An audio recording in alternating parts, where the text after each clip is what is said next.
Hello and welcome to Miniatures Rundown. I'm Joshua. And I'm Mitchell. 40K's released the latest and lastest balanced data slate for 9th edition. The lastest. Yeah, you're right. Hallelujah. The evil has been defeated. Yeah, you say that. Well, all in all, this one's pretty good. It's not bad. I think it's more effective than the previous one they did. Yes. I think. Yes. But we'll talk about it all in detail right here, right now. So the tricky thing about the balanced data slate is that they don't bother to color in the changes from last time. Yeah. That all of their other documents they put out, they like put them as magenta or like blue or something. Nope, not this one. Just, to heck with you. Just figure it out. Yeah. Well, that's what we're here for. Even the Sigmar one was colored. Mm-hmm. This one was not. Yeah. The Sigmar one changes. Colors it changes. Whatever. Okay. Welcome to 40K. So, change the category of Abhor the Witch from Warpcraft to Purge the Enemy. So, just a reminder, secondary objectives. Mm-hmm. There are categories: Purge the Enemy, Warpcraft, Shadow Operations. Basically themes, and you can only pick one secondary objective from each theme, right? Yes. So, by moving Abhor the Witch from Warpcraft, which was psychic-themed ones, to Purge the Enemy, they build this as a buff to Thousand Suns. Yeah, they called out in the article that they were giving love to Thousand Suns, and nothing changed specifically for Thousand Suns, but this moved. So, it is kind of a buff. Kind of. Here's how. Abhor the Witch is, if you're not familiar, you get a point for killing every Psyker you kill. Mm-hmm. In Thousand Suns, every single Rubric Marines squad and Terminator squad is led by a Psyker. So every Rubric squad you wipe out, or I guess if you kill the model, you get a point. So it's an auto take against Thousand Suns. Yeah. That's not changed. It's still an auto take against Thousand Suns. What has changed is that Purge the Enemy, that category, has a lot of other very good near auto takes. Yeah, because it has Assassination, which kill characters. Also very good against Thousand Suns, because usually they maxed out their characters and maybe took some extra ones in their elite slots. So you don't auto get 30 points anymore. Right. It now forces your opponent to choose one of the auto takes instead of both. So is it a buff? Yes. Yeah, yes, with a little asterisk. Is it a bad Band-Aid as well? Kind of. Yeah. Did they move anything into Warpcraft to make up for this one moving to another? No. Absolutely not, because they don't care anymore. No. Ninth is on the way out. Whatever. Have you seen the Lions rules? We're done. We're done pretending we care. He's not that good. No, he's not. He's not. But it's funny. Yeah. So there's that. Add the following to the end of the Codex Warfare secondary objective. You can score a maximum of 5 VP from this secondary objective while the Devastator Doctrine is active for your army, and then same for tactical and same for assault. So this is kind of a targeted nerf to, Iron Hands especially, but Space Marines in general. Mm-hmm. Space Marines get to pick their doctrine. That's also in here. They changed the wording of it a little bit. Basically, when you pick every round for Space Marines, you pick one of the doctrines to be in. Tactical, assault, or Devastator. Yes. And they all synergize with different things. The problem is that Devastator synergizes with heavy weapons, and heavy weapons are real good. And Iron Hands, especially, as a sub-faction, ignore the movement penalty for heavy weapons. So they get to re-roll their ones. Yes. And for some reason, for assault and tactical doctrine, you would get 1 point for killing something, but the Devastator Doctrine, you got 2 points for killing something. So Iron Hands especially, but many Marines would just spend the entire game in Devastator. Yep. Using this sub-faction secondary tactic. Now you are supposed to actually play the damn game like you're supposed to and swap between them to try and maximize your points. Yeah. That's a very good change. I agree. I don't know if it's going to rein in the power of the Iron Hands. But I think it'll help. But it'll help? They will have to either get 5 points, pick a different secondary, or actually play in the other doctrines. What I suspect is that they will continue to play in only that doctrine because it's so good, and tabling your opponent is a way of winning.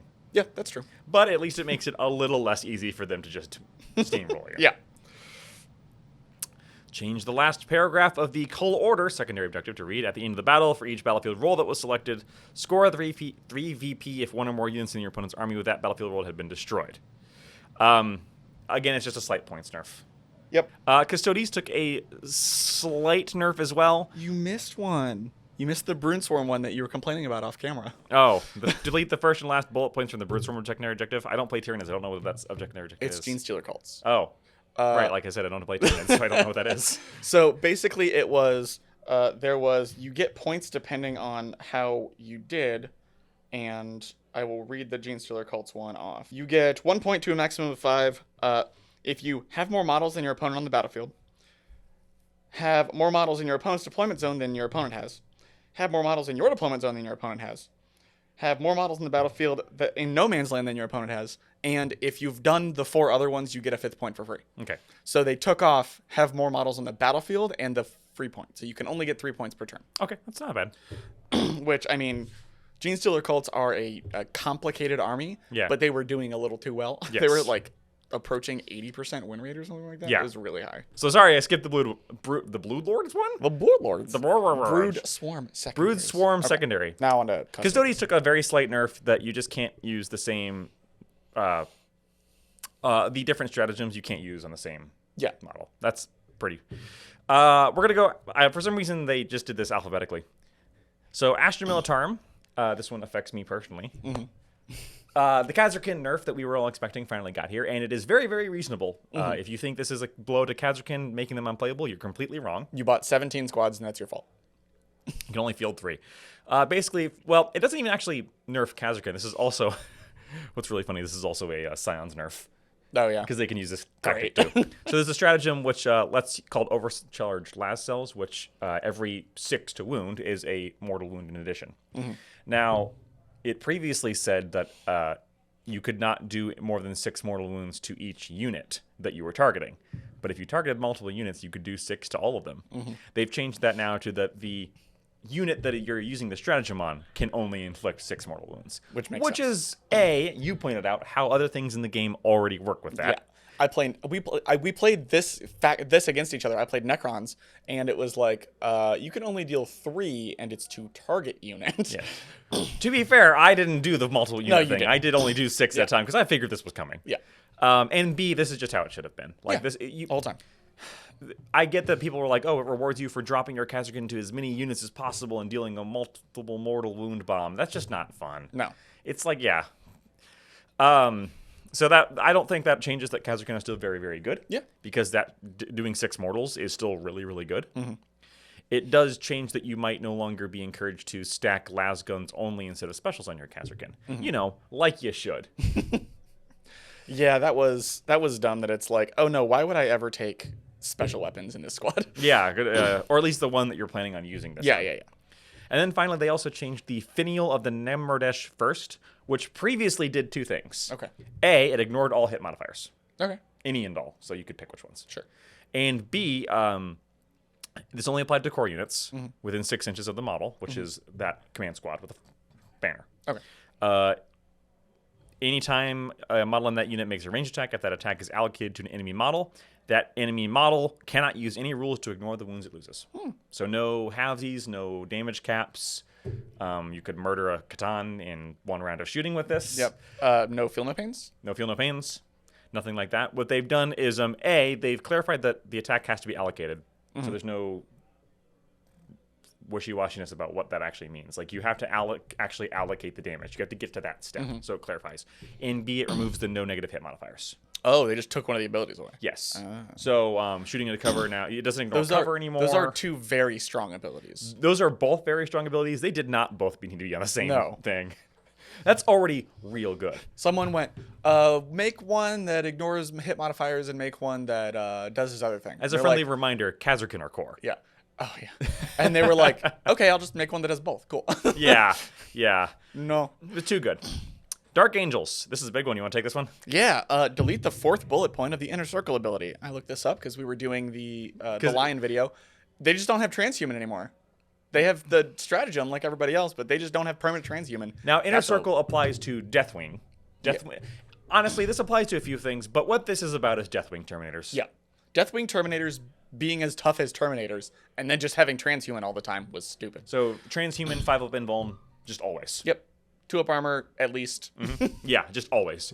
They were too good. They were stomping tournaments, just left, right, and center. Yep. They were up there with Genestealer cults as one of the highest win rates. Yeah. And they... They're nasty. But this should certainly help that with them being a little squishier.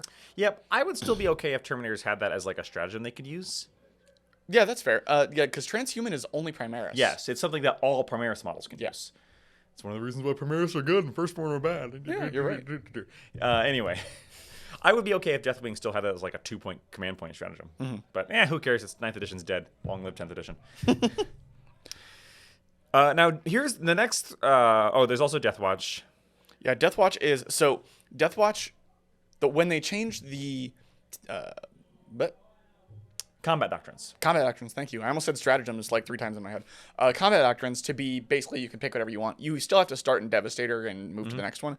Deathwatch had a thing where you could just pick which one you were in. And when everybody else got the pick which one you're in, they didn't change. So this is their change. This is GW finally remembering that Deathwatch exists. Yeah.